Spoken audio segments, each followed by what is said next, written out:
I'm out here picking up round bales off the waterways. We didn't get picked up prior to spring. We were having some issues as far as getting timely manner of doing this, lack of a better term, this slow stuff.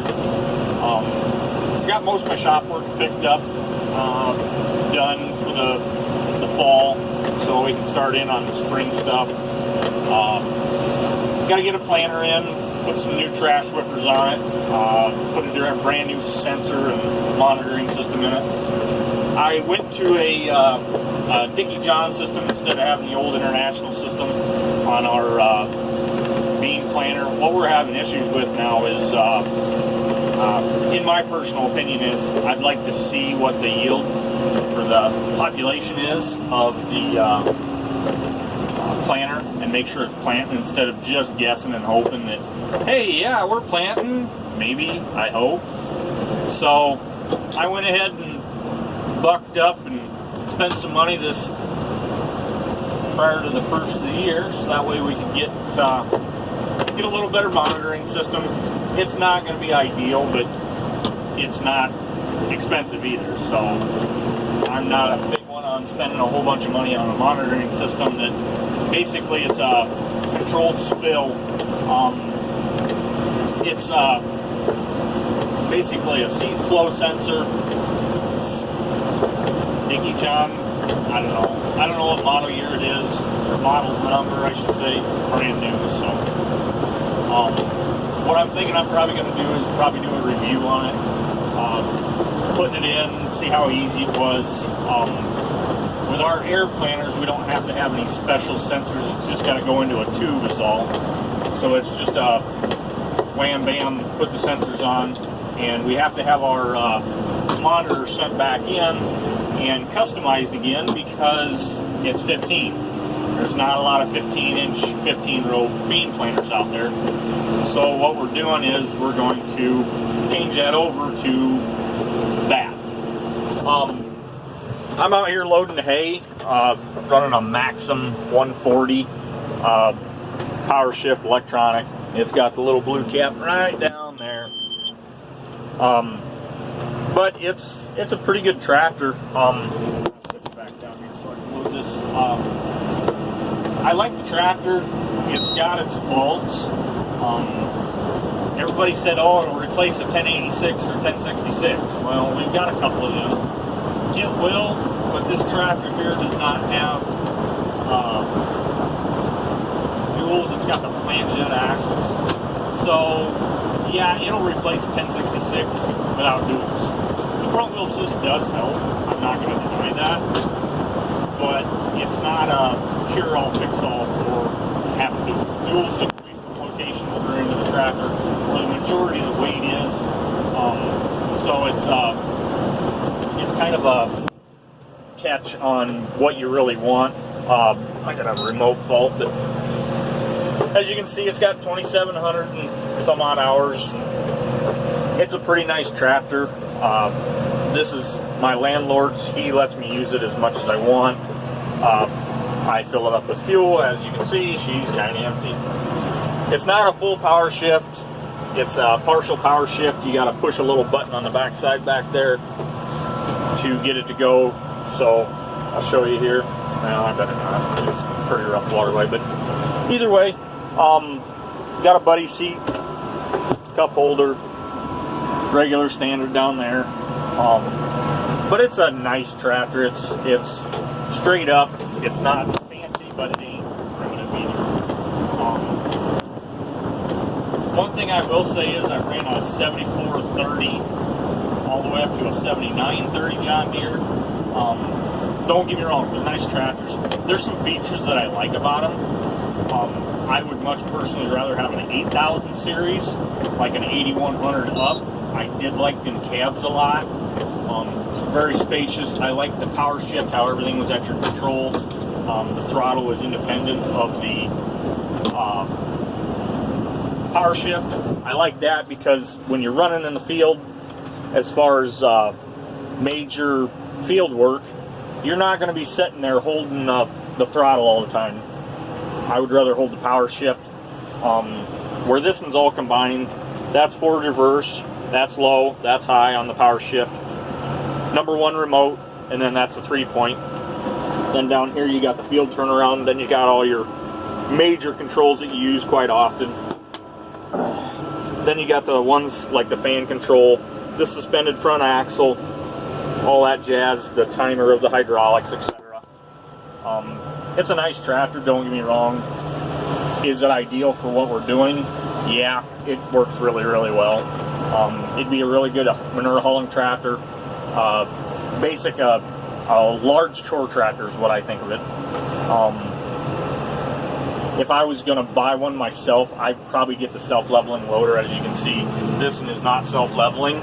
It's a 750, I do believe. Nice tractor, but radio, automatic heater, all the lights. That's the hydraulic 3-point lockout. So if I don't want to use anything as far as hydraulics, I can hit my loader. As you can see, I'm going bonkers with it, and it don't work. That's really nice for having operators that really don't know what they're doing, and you're just pulling wagons and you don't want them to run the loader into the ground. That's really nice. If I had one major thing that I would change on this tractor, it'd probably be a bigger loader. And I'm not talking weight-wise, because this thing lifts like 3 to 3,200 pounds, something like that. I mean, it's a hefty loader. I would like it longer. I want to reach up higher, and I'll show you here. This is this hay rack here is probably 12 foot tall, 12 to 14 foot tall. So that's as high as I can go, which is basically the same height as what I am when I'm that high. It's a radial boom, which I don't know if anybody knows anything about radial boom, but radial booms they're nice on loaders because it goes up in an arc. But the bad thing about them is when you get up so far, your reach forward is reduced. And they've done a lot of things to redesign these loaders to help that, but it still isn't pure as far as I'm concerned. I got an itty bitty bale that I ended up with in two different waterways, and they're light enough that I feel comfortable going down the road with them. But it's a nice tractor. Like I said, my only complaint would be the height of the loader, but it is my landlord, so I can't complain too much. I gotta get out of the tractor, hook up the pin.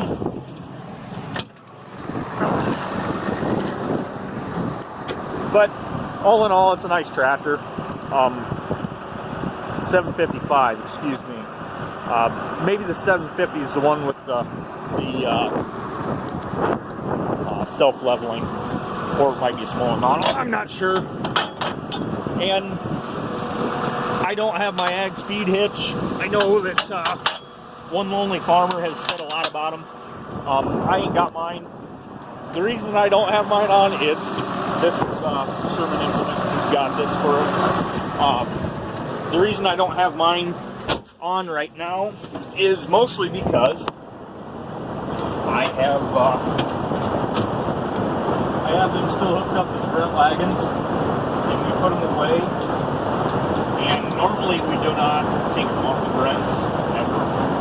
We just take the bitches off the tractor, so that way we can pull whatever we need to around the farm. So I took them off here.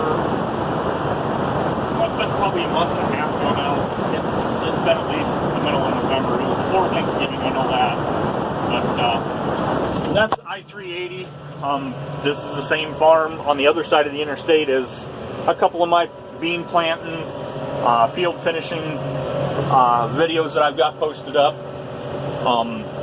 We're right at mile marker 46, so if you come out by here and you see the fucking row of trees, the DOT, we've complained multiple times about them. They're all on their side of the fence, but it's what they wanted to do for like some type of a sound break years ago, and one of the guys up here was complaining about the noise from the interstate, and that's why they planted all these trees, so that sound would go straight up. It was a good idea, poorly executed in my opinion. The reason I say it that way is, if you've ever been on Highway 20 up towards Cedar Falls area, they have a boarded wall for noise and deer. Out here, it would probably not be that cost effective to do something like that, but irregardless, it just irritates me because we have to deal with it scraping our equipment. We cut it back every year, and they won't even come in and make a 10-foot swath with a bush hog through there to clean it up, and that's all they'd have to do. And I get that they have other things to do. They're busy amongst themselves, keeping the roads straight and clean and all that crap, but it just kind of sucks. This is where I used to have my cattle at. The guy that used to live here passed away years and years ago, and his son got it, and he lives up in northwest Iowa, but we come over here quite often, and then my brother-in-law rents them 2 bins. Right there where the dirt's all disturbed, that's where the barn used to be. He put it in a hole. I still got a whole that big pile of shit right there. Actually, it's getting smaller, it looks like, but I would love to have that cattle shed at my place, but for the time being, it's probably not going to happen. It's probably going to be more or less I'm going to put up my own building, and that's going to be probably middle of summer next year. Looking at doing a whole bunch of concrete there. I'm going to start doing a cow-calf operation there. Trying to rent a couple pastures from the neighbors down the road. There's over by Walker, and then that's towards Brandon.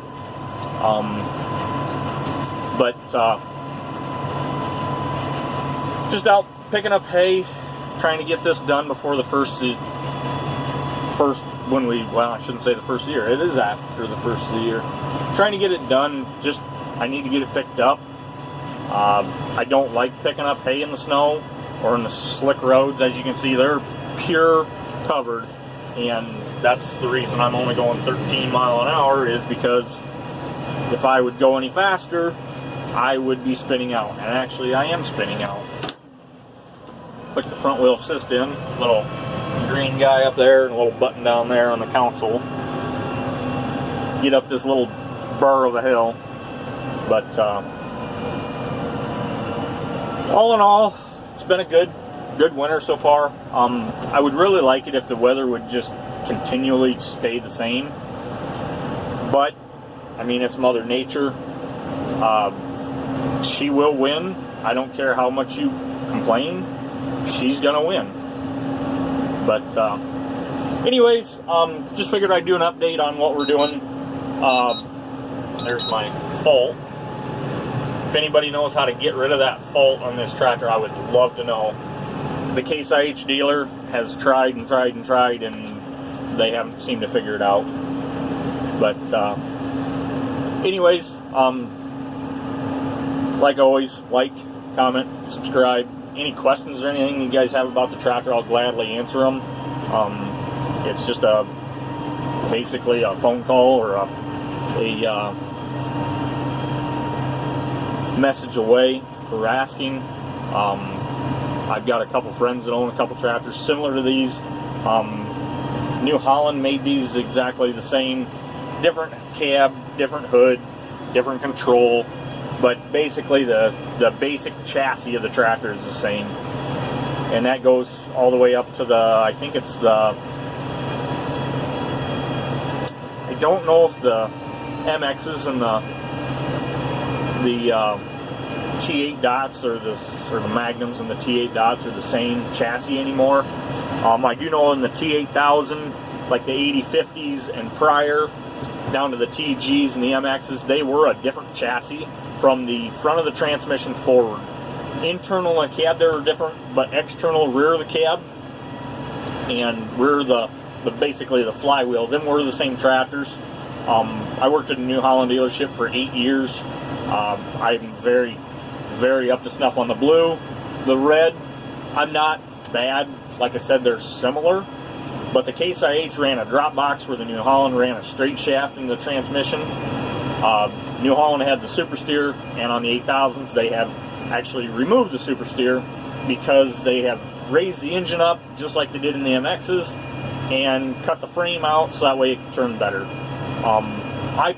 Personally, I love the super steer, but the problem I have with the super steer is the bushings. They seem to wear out if you don't keep up on the maintenance on them. Years ago, I made a service kit for them on the front axle. Up on the front, there's a main pivot bushing that's in the top center, and then the big ball pinion in the back, or ball pivot, I should say, not pinion, in the back. It was kind of a bear to get to. You had to crawl underneath the tractor to get to them and reach your arm all the way up and underneath the engine, above the front axle. It's a bear and a half. I came up with a grease line kit, and if you guys would like to know how to build that, just let me know. I'll gladly tell you. It's not that hard. Basically, 2 grease lines, 2 grease zerks, and 2 flat washers, and there it is. It's quite simple. And we make them out of hydraulic hose, and as long as you keep up with the grease on them, once every day, 5 squirts in each is plenty, but it needs to be done if you guys use them tractors. The front axle will actually wear out, and it'll actually drop down and try and basically pull the front end actually out from underneath it if it's left too long. I remember this one clearly. It was a truck driver down by Van Horn, Newhall area.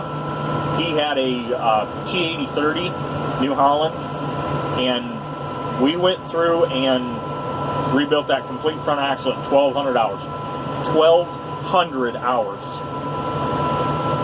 It took $14,000 worth of parts and about $4,000 worth of labor to rebuild that front end.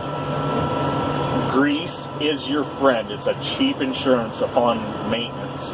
A lot of people don't understand that, but I'll grease the front end on my baler tractor every day when I grease my baler.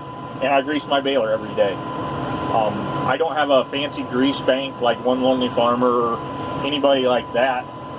Not to say it's a bad thing. It's great. I would love to have one.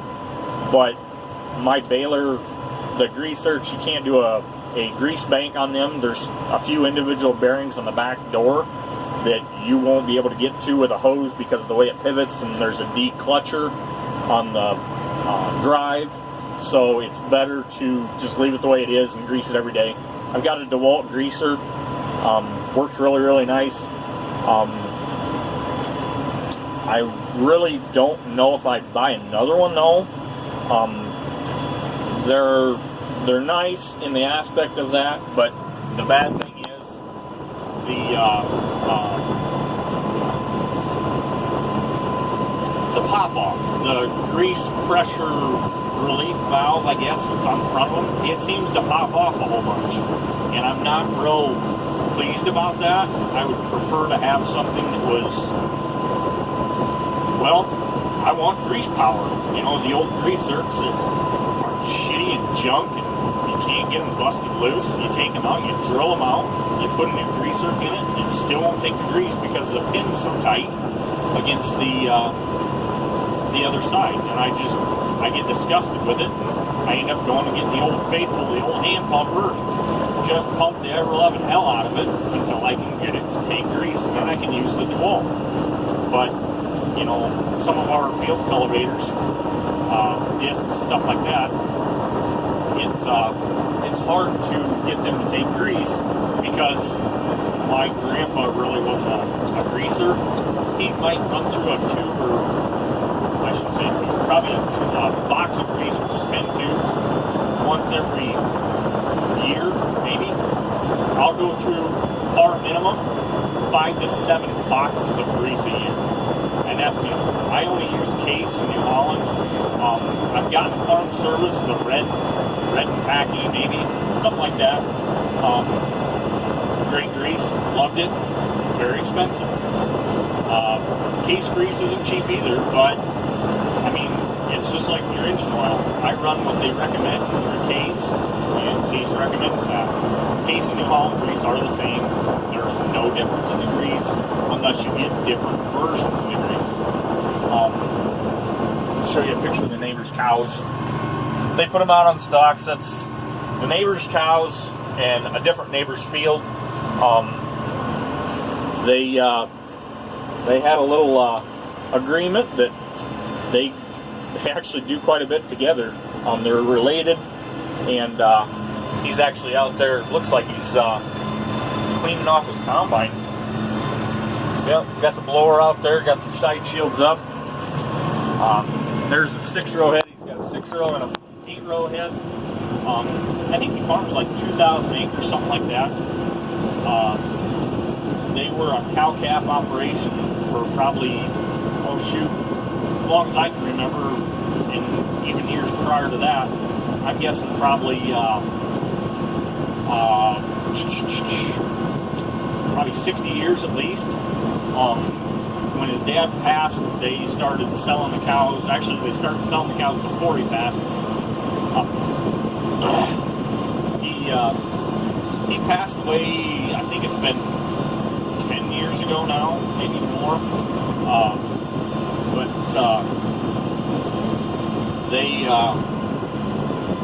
They got out of the cattle business. At the time, his son, which is farming the farm now, was working in town and didn't have enough time to do the cattle operation that they had. They had quite a bit of cattle. I think they ran 70 to 150, depending on the year, depending on the pastures, etc. So they kind of quit doing that and went straight row crop. He does a lot of custom work too, between his hired men that help him. They have fun around also. They help quite a bit. They get done pretty damn fast. They actually run pretty hard. I've seen them run until 2 o'clock in the morning and right back at it the same day, the next day. Well, it would be the same day. But anyways, holy cow, 30 minutes of video. I think this is my longest now. But there's a lot of stuff to talk about as far as that goes.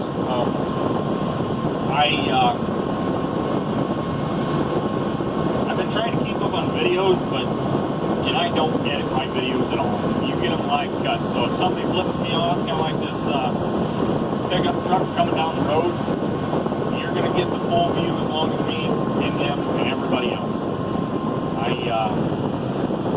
The reason I don't like editing my videos is I don't have the time to do it. So I just don't. I'd rather spend my time working, trying to get some stuff done. Sometimes it pays to do that. That was actually the guy that